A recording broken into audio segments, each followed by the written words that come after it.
नमस्कार दोस्तों, आप सभी का हमारे चैनल भाभी हॉरर स्टोरी पर दिल से स्वागत है। हमारी हर कहानी आपको एक रहस्यमय दुनिया का सफर कराकर बिल्कुल रोमांचित कर देगी। दोस्तों, आज मैं एक ट्रक ड्राइवर के संग घटित काफी भयभीत करने वाली घटना का जिक्र आपके संग करने वाला हूँ। जब आधी रात को सुनसान जगह पर उस ट्रक ड्राइवर का सामना चार चुड़ैल से हो जाता है। लेकिन दोस्तों, कहानी शुरू करने से पहले आपसे एक छोटी सी गुजारिश है कि अगर आप हमारे चैनल पर नए हैं तो कृपया कर हमारे चैनल को सब्सक्राइब करना ना भूलें। इससे आप ना केवल हमारे परिवार का हिस्सा बनेंगे बल्कि हमारी हर कहानी का नोटिफिकेशन सर्वप्रथम आपके पास पहुंचेगी, जिससे आप भरपूर मजा उठा पाएंगे। आपका हर लाइक और कमेंट मेरे लिए प्रेरणादायक है, इसलिए आप अपने कमेंट में हमें जरूर बताएं कि आप किस शहर या गांव से हमारी कहानी को सुन रहे हैं। हो सकता है कि अगली बार मैं अपनी कहानी में आपके शहर या गांव के नाम को भी शामिल करूं। तो आइए दोस्तों, अब आपका और समय न लेते हुए मेन कहानी की ओर बढ़ते हैं। दोस्तों, मेरा नाम बाबा रमन है और मेरी उम्र 60 साल है। दिल्ली हाई रोड के किनारे मेरा एक बड़ा सा ढाबा है जिसका नाम है बाबा का ढाबा। दोस्तों, 30 साल पहले मेरा यह ढाबा नहीं था, बल्कि 30 साल पहले मैं भी एक ट्रक ड्राइवर था और उस वक्त मैं भी भूत प्रेत चुड़ैल इत्यादि जैसी बातों पर जरा भी यकीन नहीं करता था। इसलिए मैं रात बिरात कभी भी निडर होकर ट्रक चलाया करता था। मगर खुद मेरे साथ कई भयानक घटनाएं घटी जो मुझे भी भूत प्रेत पर विश्वास करने के लिए मजबूर कर दिया। एक बार तो मैं मरते मरते बचा और तभी से मैंने ट्रक चलाना ही छोड़ दिया और उस ट्रक को बेचकर मैंने एक ढाबा खोल लिया। दोस्तों, मेरे ढाबे में आने वाले कई ट्रक ड्राइवर अपने साथ घटित कई भयानक घटनाओं का जिक्र मेरे साथ कर चुके हैं। उन्हीं घटनाओं में से एक घटना का जिक्र आज मैं आपके साथ करने जा रहा हूँ, जिसे सुनकर आपकी भी रूह कांप उठेगी। दोस्तों, यह घटना जिस ट्रक ड्राइवर के साथ घटी थी उसका नाम है अमरजीत सिंह। तो आइए दोस्तों, जिसकी कहानी उसी की जुबानी सुनते हैं।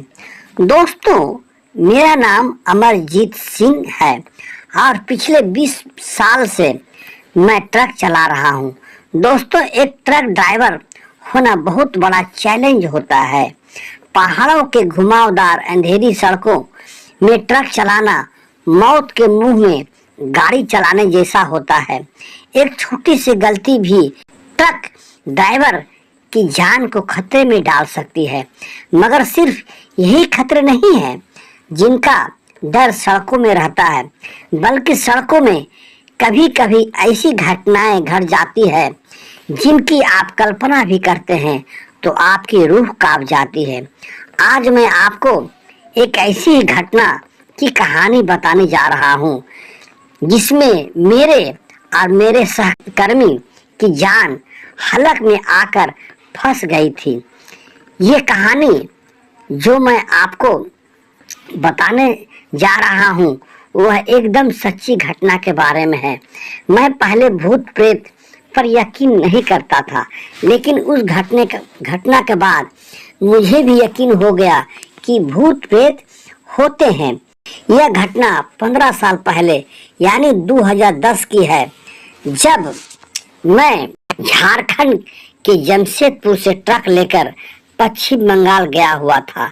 मेरे ट्रक में लोहे का सरिया था जिसे बंगाल के नहट्टी में डिलीवरी देना था और पास के ही भाटपाड़ा के रिलायंस जूट मिल से जूट बैग लोड करके फिर हमें जमशेदपुर वापस जाना था।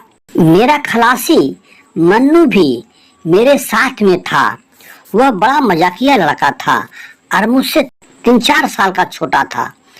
निहट्टी में माल की डिलीवरी देकर जब हम लोग शाम को 5 बजे भाटपाड़ा के जूट मिल में पहुंचे तो पता चला कि मजदूरों ने अपनी किसी डिमांड के लिए 2 दिन का हड़ताल कर दिया है और वे लोग ना ही किसी ट्रक को मिल के अंदर जाने दे रहे हैं और ना ही किसी ट्रक को मिल से बाहर आने दे रहे हैं। इसलिए मैंने मिल के सामने मैदान में गाड़ी को पार्क कर दिया, जहां पहले से ही कई और ट्रक खड़ा था। फिर मैंने मालिक को फोन लगाया और स्थिति की जानकारी दी। मालिक ने कहा, अब ऐसी स्थिति में खाली गाड़ी लाने से तो कोई फायदा है नहीं, इसलिए तुम लोग 2 दिन किसी तरह कटाकर माल लेकर ही वापस आना।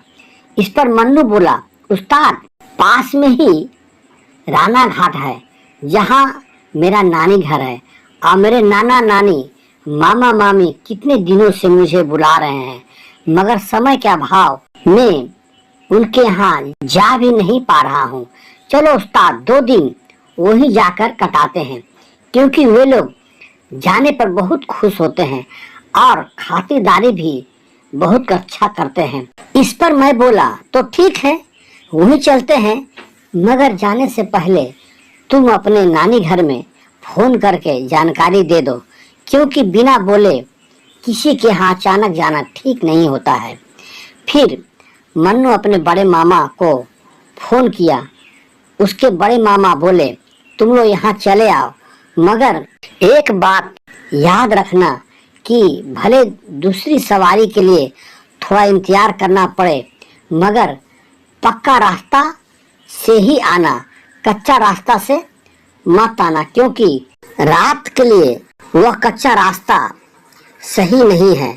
मन्नू पूछा, क्यों मामा जी, कच्चे रास्ते में किस बात का डर होता है? उसके मामा बोले, उस रास्ते में चोर डकैत का तो डर नहीं है, मगर वह रास्ता अंधेरा होने पर हॉन्टेड यानी भूतों का डेरा बन जाता है। मन्नू बोला, क्या मामा जी, आप भी इतने पढ़े लिखे होकर इन बातों पर विश्वास करते हैं? मुझे तो यह सब मनगढ़ंत बातें लगती है। फिर भी आप निश्चिंत रहिए, हम लोग आपके कहे अनुसार पक्का रास्ता से ही आएंगे। अपने ट्रक के बगल में लगा हुआ ट्रक के ड्राइवर को मैंने अपना मोबाइल नंबर शेयर कर दिया, ताकि हड़ताल खत्म होते ही वह हमें जानकारी दे दे, क्योंकि उस ट्रक ड्राइवर को भी जूट बैग लोड करना था और वह 2 दिन वहीं रहने वाला था। भाटपाड़ा के पास ही एक रेलवे स्टेशन है जिसका नाम है कांकी नारा। हम लोग कांकी नारा से लोकल ट्रेन पकड़कर राना घाट स्टेशन आ गए। अब हमें वहां से 2 सवारी चेंज करके मन्नू के नानी घर पहुंचना था। पहली सवारी तो हमें तुरंत मिल गई, क्योंकि स्टेशन के बाहर निकलते ही टेम्पू वाले बुला बुलाकर पैसेंजर को बैठा रहे थे। पहली सवारी जहां हमें उतारा वहां से हमें दूसरी सवारी लेना था, जो आधा घंटे के बाद ही उपलब्ध था। और यदि सवारी पहले से ही फुल होकर आ रही है और उसमें जगह नहीं है, तो हाथ दिखाने पर भी टेम्पू नहीं रोकता था। मैंने मोबाइल में समय देखा, रात के 7 बज चुके थे। हमारे सामने 2 सवारी गुजरी, मगर फुल होने के कारण हाथ दिखाने पर भी नहीं रोकी। रोड के सामने एक कच्चा रास्ता दिख रहा था। मन्नू बोला, उस्ताद यही वो कच्चा रास्ता है जिसके बारे में बड़े मामा जी बता रहे थे। यहाँ से केवल आधा घंटा पैदल चलने पर मामा जी का घर आ जाता है, मगर मामा जी ने तो इस रास्ते से जाने के लिए मना किया था, क्योंकि उनके अनुसार अंधेरा होने पर यह रास्ता हॉन्टेड हो जाता है, यानी भूतिया हो जाता है। मैं बोला, अबे मन्नू, मन का भय ही भूत है। भूत प्रेत कुछ होता नहीं है और आधा घंटा की ही तो बात है। चल इसी कच्चा रास्ता से चलते हैं।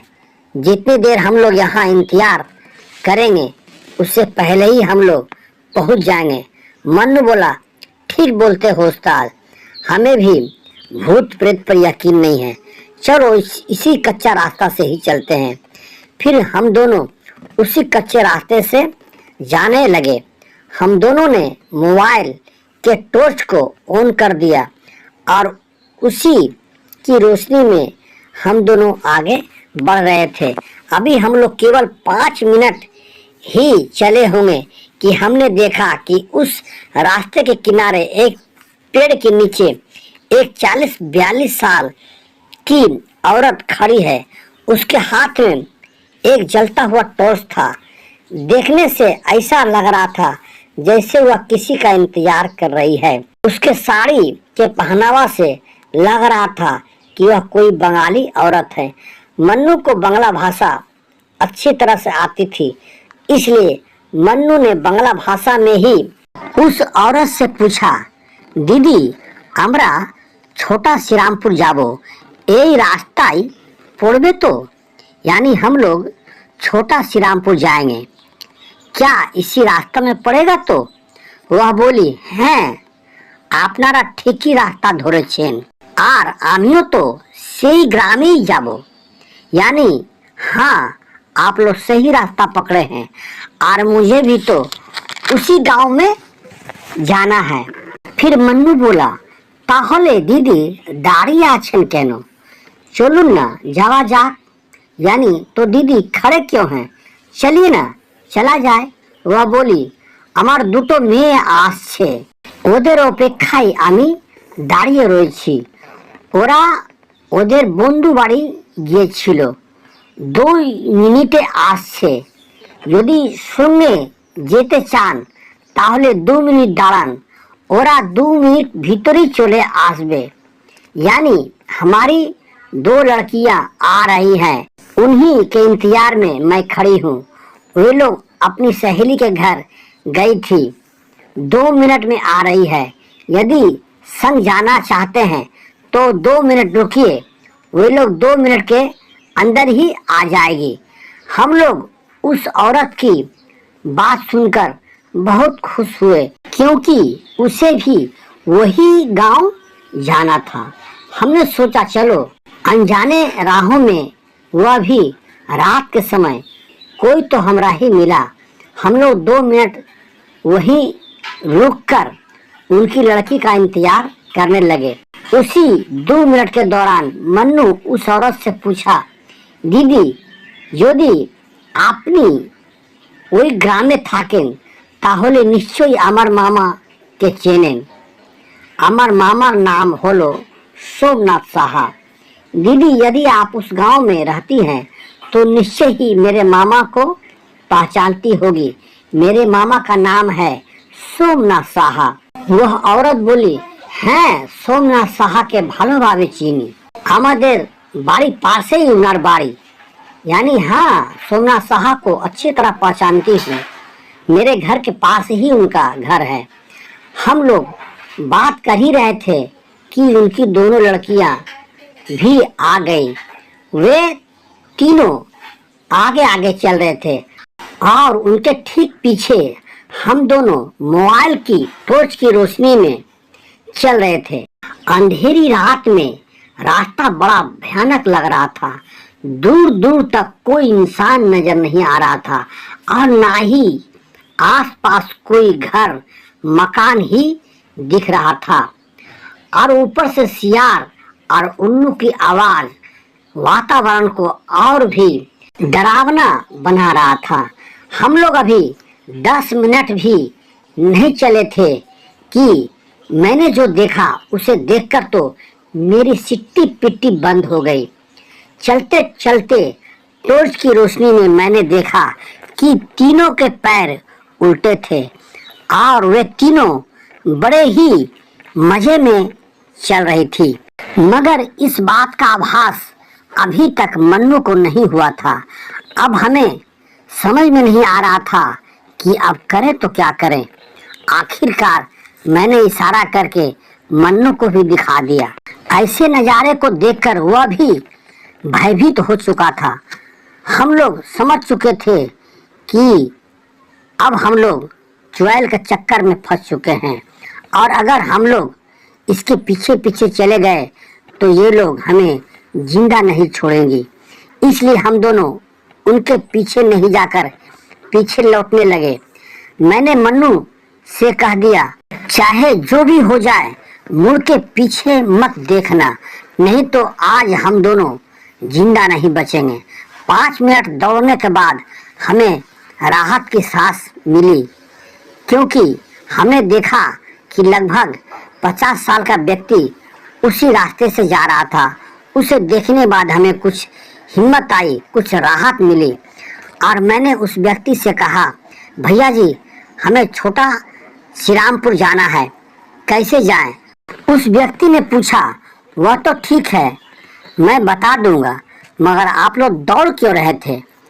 मैंने उससे सारी घटना को बता दिया। उसने कहा, तू लोग गलत रास्ते पर चले गए थे, तुम्हें पहला मोड़ से ही राइट टर्न लेना था, मगर तुम लोग राइट टर्न के बजाय लेफ्ट टर्न ले लिए थे।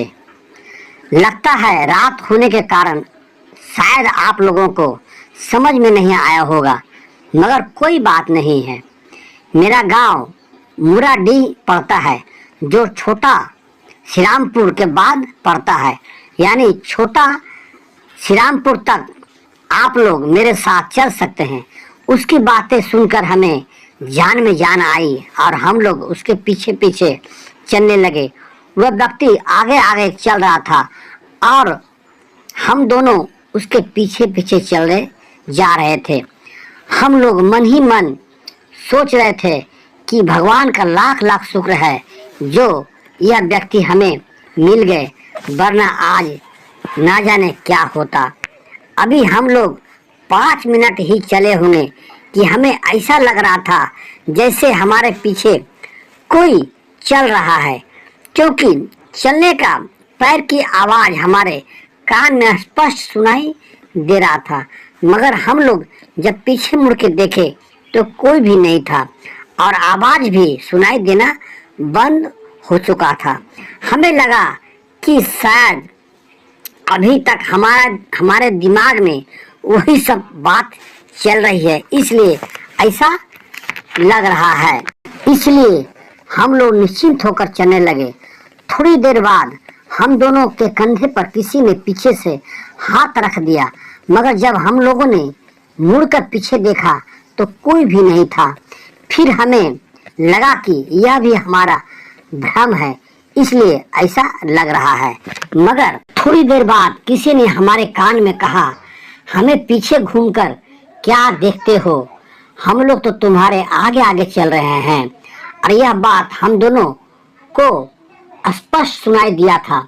हम लोग जब सामने देखे तो हमारा आश्चर्य का ठिकाना नहीं रहा, क्योंकि वे तीनों महिला उसी आदमी के संग उसी के हाथ पकड़ के चल रही थी और हमने देखा कि चारों के पैर उल्टे थे, जो मोबाइल के टॉर्च की रोशनी में स्पष्ट दिखाई दे रहा था। अब हमें समझ में आ चुका था कि ये चारों के चारों चुड़ैल हैं और हम लोगों को भटकाकर अपनी गिरफ्त में लेना चाहते हैं। अब ऐसी स्थिति में वह भी सुनसान अंधेरी रात को हम लोग मदद के लिए पुकारते भी तो किसको पुकारते। इसलिए हम लोग उनके पीछे नहीं जाकर वापस जाने के लिए दौड़ने लगे, मगर चारों ने सामने आकर हमारा रास्ता रोककर खड़े हो गए। अब वे लोग अपना असली रूप में आ चुके थे। उनके चेहरे काले थे और सभी के 2-2 लंबे लंबे दांत थे, मगर उनकी आंखें गायब थी। आंखों की जगह 2 गड्ढे थे और उनके मुंह से खून भी टपक रहा था। वे लोग हमें चारों ओर से घेर कर खड़े थे ताकि हम लोग कहीं भाग न सके।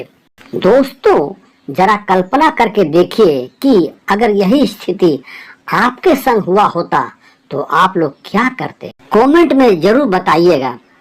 वे चारों ओर से घेर कर नाच रहे थे। दोनों लड़कियां बंगला में बोल रही थी, আমাকে गरम गरम रक्तो चाय, आमी गरम रक्तो खाबो, यानी मुझे गरम गरम खून चाहिए, मैं गरम खून पीऊंगी। दूसरी लड़की बोली, আমাকে मेटे चाय, आमी मेटे खाबो, यानी मुझे कलेजी चाहिए, मैं कलेजी खाऊंगी। उनकी बातें सुनकर हम लोग डर के मारे थर थर कांप रहे थे। अब हमें पक्का यकीन हो गया था कि अब यहाँ से हमारा जिंदा बचकर निकलना मुश्किल है। तभी अचानक मुझे दादी की एक बात मुझे अचानक याद आ गई, जो वह मुझे बचपन में ही बताई थी कि यदि तुम्हें कहीं डर लगे और कोई मदद करने वाला भी ना मिले तो हनुमान चालीसा पढ़ना शुरू कर देना। अगर हनुमान चालीसा नहीं भी आए तो जोर जोर से बोलना, जय बजरंगबली जय हनुमान, जय बजरंगबली जय हनुमान। आखिरकार हम लोग जोर जोर से चिल्लाने लगे, जय बजरंगबली जय हनुमान, जय बजरंगबली जय हनुमान। जैसे ही हम दोनों जय बजरंगबली जय हनुमान चिल्लाने लगे, चारों अपने अपने कान को बंद करके चारों चिल्लाने लगे, इसे बंद करो, इसे बंद करो। हमें समझ में आ गया कि बजरंगबली का नाम सुन के उन्हें बहुत तकलीफ हो रहा है। फिर उन लोगों ने हमारा रास्ता छोड़कर साइड में खड़े हो गए और हम लोग वही मंत्र चिल्लाते हुए आगे निकल गए और पीछे मुड़कर नहीं देखा। हम लोग दौड़ते दौड़ते जा रहे थे। लगभग 20 मिनट दौड़ने के बाद हमें एक मंदिर मिला और वह हनुमान जी का ही मंदिर था। हम लोगों ने हनुमान जी का को प्रणाम किया और उनका शुक्रिया अदा किया। अब हम लोग मामा जी का गांव छोटा श्रीरामपुर पहुंच चुके थे। मामा जी का घर पहुंचने पर देखा कि वे लोग हमारा ही इंतजार कर रहे थे। वे लोग बड़े खुश हुए हम लोगों से मिलकर। जब हम लोगों ने घटना की बात सबको बताई तो वे लोग आश्चर्यचकित हो गए और मामा जी गुस्सा करने लगे कि जब हम तुमको मना कर दिए थे कि कच्चा रास्ता से मत आना, फिर तुम लोग कच्चा रास्ता से क्यों आए। मगर जो भी हो दोस्तों, कहते हैं ना कि जान बचे तो लाख उपाय। आज भी जब मैं सोचता हूँ कि अगर ऐन मौके पर दादी की बताई हुई बात याद नहीं आती तो ना जाने हमारे संग उस दिन क्या होता। शायद हम दोनों उस दिन जिंदा भी नहीं बचते। दोस्तों, हमें उस दिन बहुत बड़ी सीख मिली कि हमें बड़े बुजुर्गों की बात को अवहेलना नहीं करना चाहिए। अगर हम लोग मन्नू के बड़े मामा की बात को की अवहेलना नहीं किए होते तो हम लोग उस दिन ऐसा संकट में नहीं फंसते। दादी जो हमें सिखाई थी उसे भी मैं बकवास मानता था, मगर उस दिन दादी की सिखाया हुआ मंत्र ही हम दोनों की जान बचाया। दोस्तों, अगर कहानी पसंद आई हो तो प्लीज लाइक, कमेंट और सब्सक्राइब जरूर कर दीजिएगा, जो आपकी ओर से मेरे लिए बख्शिश होगा। दोस्तों, मेरा भी आपसे एक वादा है कि इस कहानी में आप लोगों के जितने भी कमेंट्स आएंगे उन सभी का नाम एवं स्थान की घोषणा मैं अगली कहानी में अवश्य करूंगा। तब तक के लिए नमस्कार, आदाब और सत श्री अकाल और शुक्रिया और धन्यवाद।